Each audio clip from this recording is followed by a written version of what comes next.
Hello guys, मेरा नाम है सागर। इस एपिसोड की स्टार्टिंग में शेंगवोंग उसकी बात को मना करते हुए कहती है, नहीं मैं नहीं जानती, मुझे नहीं पता था इस साइड इफेक्ट के बारे में, तो प्लीज मुझ पर भरोसा करो। वो कहती मैं इस चीज के बारे में नहीं जानती थी कि इस पूरे वक्त तुम्हें एक अर्ज होगी। जुनजुन कहता है तुम किस अर्ज के बारे में बात कर रही हो, क्या ये कुछ फिजिकल इंटीमेसी से रिलेटेड है? शेंगवोंग कहती है ठीक है जो भी हो, मुझे इस चीज के बारे में नहीं पता था, मैं तो बस इस चीज का प्रयास कर रही थी कि मैं तुम्हारा बुखार जल्दी से जल्दी कम कर सकूं, इसलिए मैंने वो सब कुछ किया। जुनजुन कहता है तुम्हें इस चीज को एक्सप्लेन करने की कोई भी जरूरत नहीं है, मैं सब कुछ जानता हूँ कि तुम उस वक्त क्या सोच रही थी। शेंगवोंग उसके थोड़ा नजदीक आती है और कहती है इस चीज के बारे में सोचना बंद करो, मैं तुम्हें बिल्कुल भी पसंद नहीं करती। जुनजुन कहता ठीक है मैं इस चीज को समझता हूँ कि तुम मुझे पसंद नहीं करती, तो तुम आखिर ब्लश क्यों कर रही हो? और जिस प्रकार के तुम्हारे इमोशंस हैं मैं इस चीज को सेंस कर सकता हूँ और इस चीज को क्लियरली देख भी सकता हूँ कि तुम मुझे ही पसंद करती हो। क्या तुम्हें अच्छा नहीं लगता जब तुम मुझे प्यार से जिन कहकर बुलाती हो? सच सच कहना। उसकी ये बात सुनकर बहुत जोर से ब्लश करना शुरू कर देती है। शेंगवोंग वहां से जाने की कोशिश करती है, कहती है ठीक है मैं इस चीज के बारे में और ज्यादा बात नहीं करना चाहती, मैं ऊपर जाकर बस सोने जा रही हूँ। लेकिन जुनजुन उसका हाथ पकड़ लेता और कहता है तुम जब भी सो सकती हो जब तुम वेबो पर इन सारी चीजों को पोस्ट करती हो, मतलब अपनी फोटोज को। और ये कहते हुए उसे अपनी गोद में बैठा लेता है। तभी हमें दिखाया जाता है कि वहाँ पर शाओयुन आ जाता है। वो कहता है मिस ये आपकी कुछ चीजें वहाँ पर ही उस सीन पर छूट गई थी, तो मैं उसे वहाँ पर से लेकर आया हूँ। लेकिन तभी वो सामने देखता है तो वो बिल्कुल शांत खड़ा हो जाता है, क्योंकि वो देखता है कि शेंगवोंग जुनजुन की गोद में बैठी हुई है। वो वहाँ से उस बैग को फेंकता है, गेट बंद करके वहाँ से निकल जाता है। शेंगवोंग उस बैग को खोलती और कहती है मैं तुम्हारे लिए तुम्हारा बर्थडे प्रेजेंट लेकर आई थी, ये मेरी पहली सैलरी से ही खरीदा है मैंने, और ये मेरी पूरी जिंदगी का सबसे इम्प्रेसिव सूट है जो मैंने तुम्हारे लिए खरीदा है। और ये कहते हुए उसे सूट दे देती है और कहती है ये एक शर्ट है, मैंने तुम्हारी हाइट के अकॉर्डिंग इसे खरीदने की कोशिश करी थी क्योंकि मैं तुम्हारे साइज को नहीं जानती थी, तो मुझे नहीं पता कि ये सही होगा या फिर गलत होगा। इसके बाद जुनजुन अपने हाथ से वो सीरीन निकाल लेता है। ये देखकर शेंगवोंग कहती है तुम आखिर अपने आप से ही वो नीडल को क्यों निकाल रहे हो? क्या तुम्हें डर नहीं लगता कि तुम्हें कोई प्रॉब्लम हो सकती है? लेकिन इससे पहले कुछ कह पाती वो अपने कपड़े उतारना शुरू कर देता है और शेंगवोंग की तरफ बढ़ता है, लेकिन वो अपनी शर्ट पहन लेता है। ये देखकर शेंगवोंग ब्लश करना शुरू कर देती है और कहती है आखिर तुम ये कर क्या रहे हो, आखिर तुम अपने कपड़े क्यों उतार रहे हो? इसके बाद हमें दिखाया जाता है जुनजुन को जिसने अब वो शर्ट पहन ली होती है। जुनजुन थोड़ा आगे बढ़ता और कहता है कि तुम इन बटन्स को लगाने में मेरी मदद करोगी। शेंगवोंग आगे बढ़ती है, उसकी बटन लगाना शुरू कर देती है और वो कहती है तुम्हारे हाथ में अभी भी तकलीफ है और वहाँ पर चोट भी है, तो आखिर तुम इस शर्ट को इतनी शिद्दत से क्यों पहनना चाह रहे हो? क्या तुम सच में सब कुछ करना भी चाहते हो? जुनजुन शेंगवोंग के थोड़ा नजदीक आता और कहता है ये कपड़े सच में काफी सूटेबल है, मैं हमेशा एक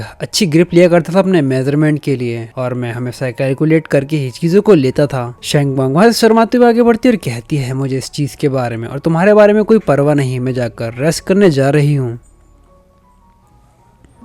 तो ये एपिसोड यहीं तक। अगर आपको एपिसोड पसंद आया तो प्लीज इस एपिसोड पे लाइक और कमेंट करके जरूर बताइए और चैनल को सब्सक्राइब करना ना भूलिए।